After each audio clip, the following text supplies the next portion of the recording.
Why everything in the UK is so expensive now.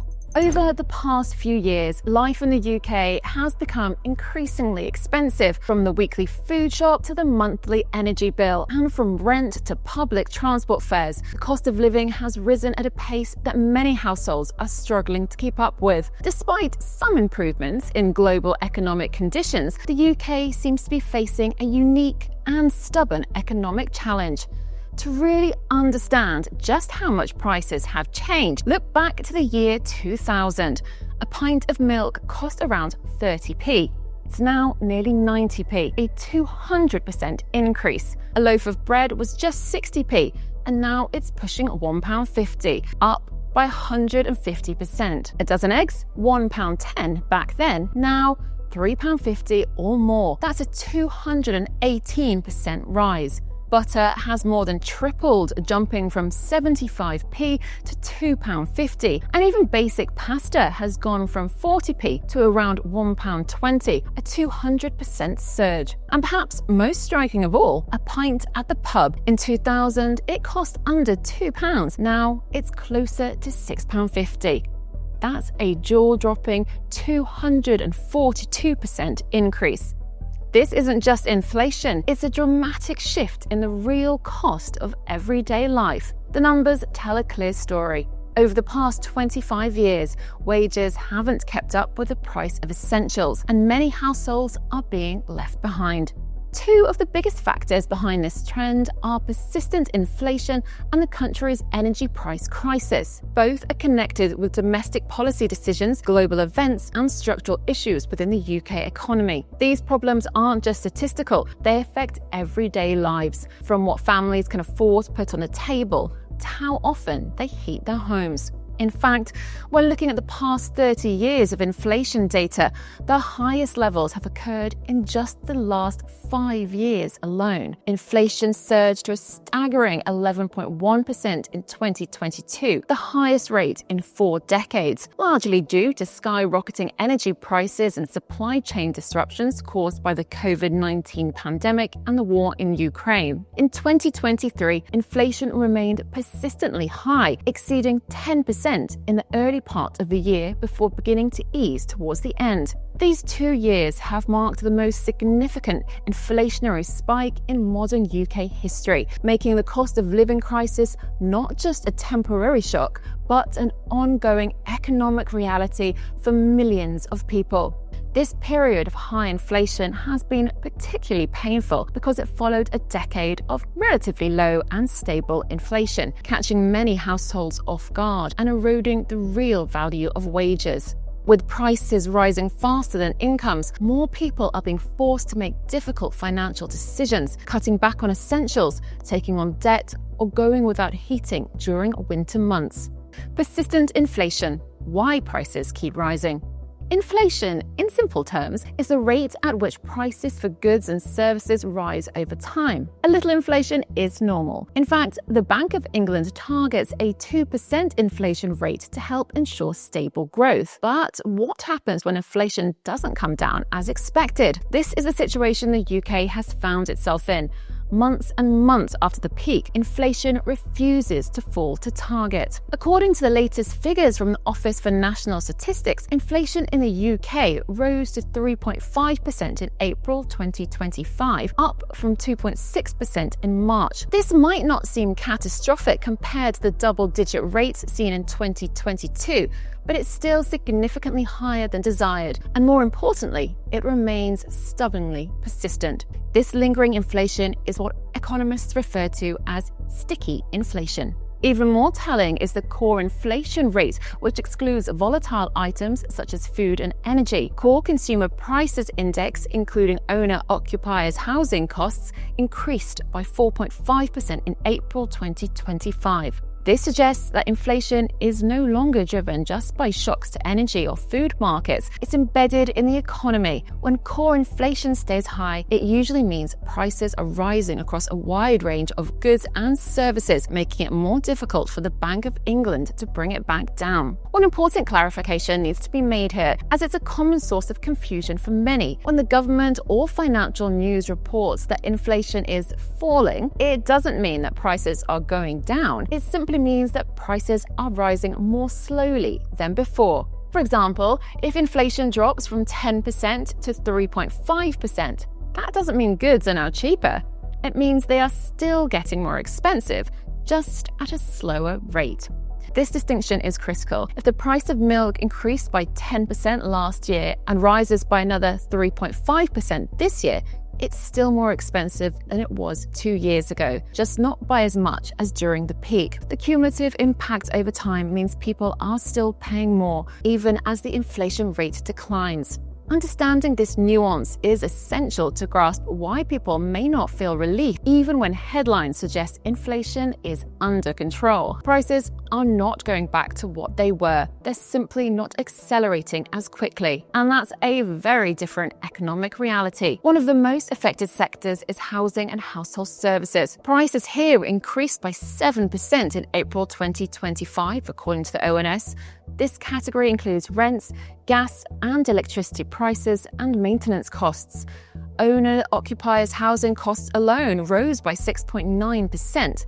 Many homeowners and renters alike are feeling the pinch as housing becomes a larger portion of household expenses.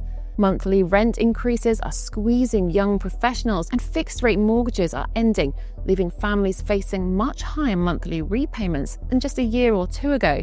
Transport also remains a major contributor to inflation. In April 2025, transport prices increased by 3.3%, a sharp jump from 1.2% the previous month. A major factor here was the increase in vehicle excise duty, along with a spike in airfares during the Easter period. Petrol and diesel prices have remained high due to wholesale fuel volatility and continued supply chain issues. For millions of workers who commute daily, these increases represent a significant financial burden.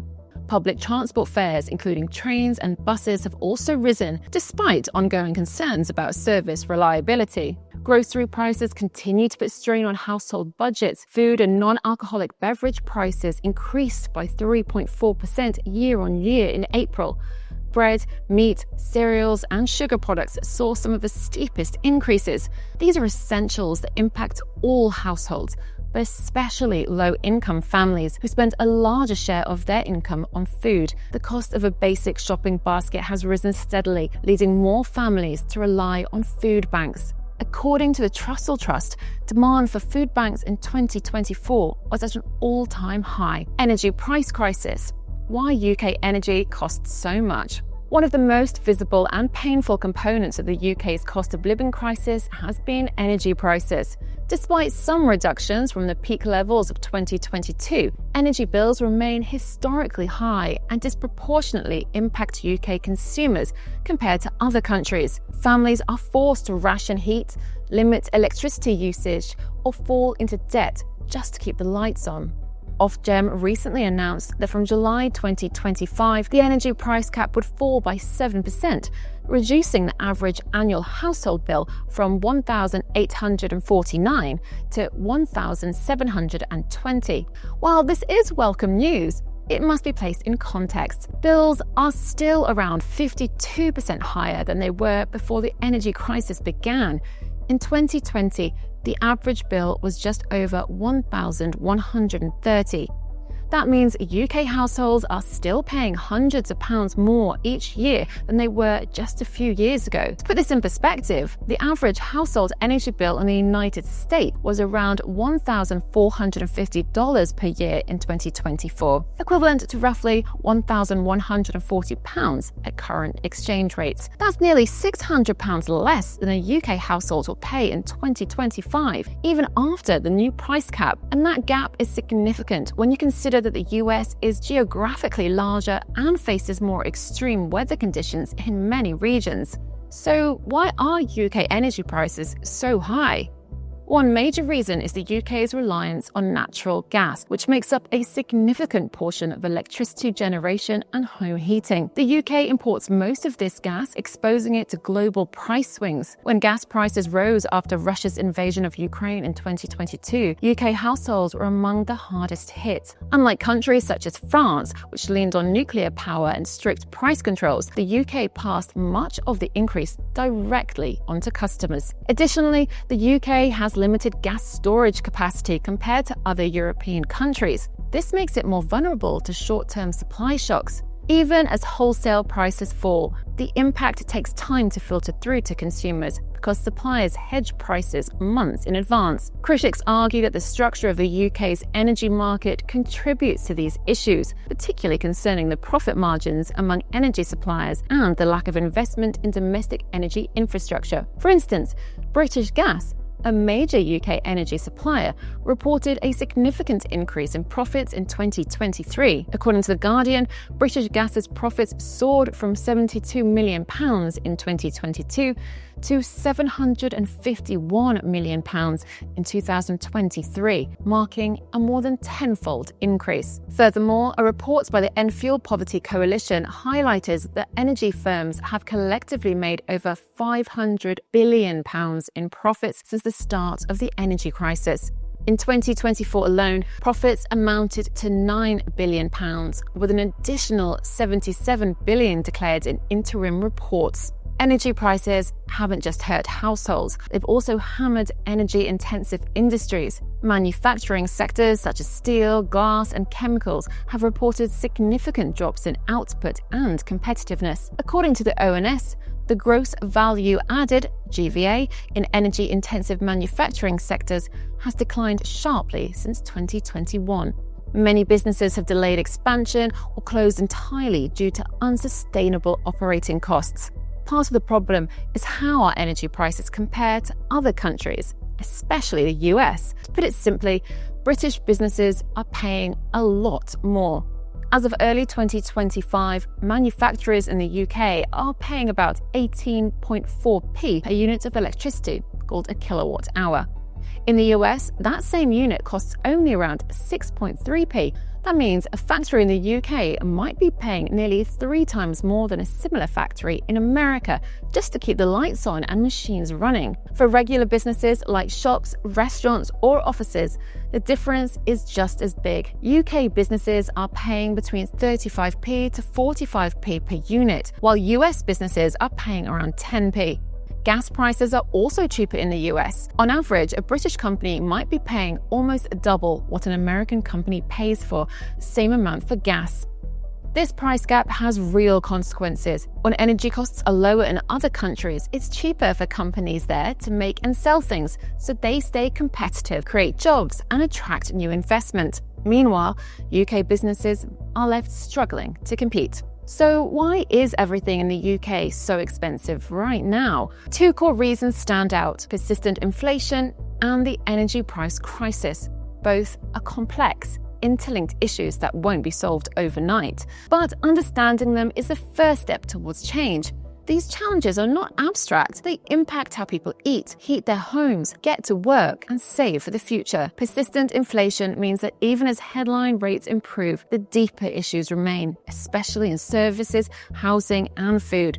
This isn't a short-term blip. It reflects long-standing problems in wage growth, productivity, and public investment. Meanwhile, the energy crisis has laid bare the UK's over-reliance on volatile gas markets and inadequate infrastructure. Without large-scale investment in affordable energy and stronger protections for households, this problem will continue to undermine economic stability. What's needed is not short-term fixes, but long-term reform, building a more resilient economy, investing in clean energy, and supporting households through difficult transitions. Until then, the cost of living will remain one of the most pressing issues facing the British public. For more in-depth stories like this, stay tuned to Eureka.